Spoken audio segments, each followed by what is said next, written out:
California is home to the world's greatest technology companies. However, some say our state government has a terrible track record when it comes to rolling out new tech programs. On this Wired Wednesday, Bill McEwen joins us live from the GV Wire studios in Fresno with more on this situation that has wasted more than $1 billion in taxpayer dollars. Good morning, Bill. Thanks so much for your time this morning. Good morning. Okay, so aside from the drain on the state budget, what are the other major impacts of these tech failures? So you have to go back to the most recent one, and that involves the 911 emergency system.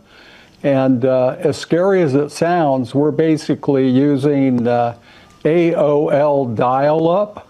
That's right, it's analog, and it's very bulky. And a lot of states have great systems. Of course, they're digital, and the advantage is they can pinpoint the exact location where the caller's, making the distress call from. So obviously, this would help our first responders during wildfires, during earthquakes. We're really behind the times. And in 2019, Gavin Newsom promised we were going to have this great new system. We spent about $500 million on it. And very quietly in 2024, this hardly got any media attention at all. They tried the system and it didn't work. So it's kind of back to the drawing board on that one. I was about to ask you, what do you mean it didn't work?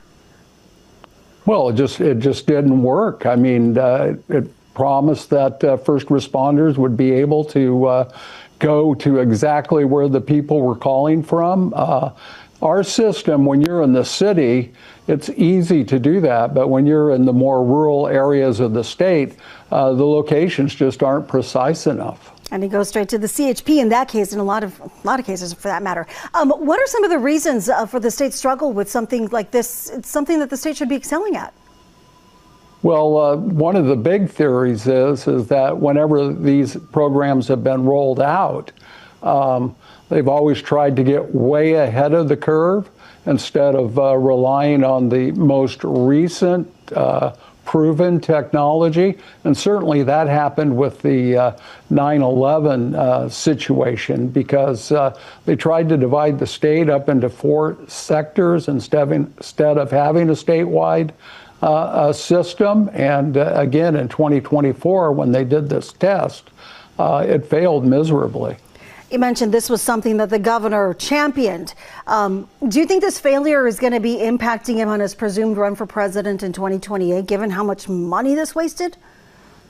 Yeah, so there's also another system, the state financial management system, was supposed to enable the state to really keep track of all their dollars. And that one also, they've spent more than $1 billion on that one. And the latest guess is it could be another decade or so before we actually get that. So given that Gavin Newsom's going to run on, the platform of California has the 4th biggest economy in the world, his knowledge of tech, his business knowledge, and those kinds of things, what kind of opposition research happens in a campaign. You're going to hear a lot about this if he runs for president, even though we haven't heard a lot about it in the last couple of years in California. Just give a whole lot of ammunition to whoever chooses to run against him, or whoever chooses to use that for that matter. Bill McEwen, News Director, GV Wire, thank you so much for joining us for this Wired Wednesday. Great day. We'll be right back. My pleasure.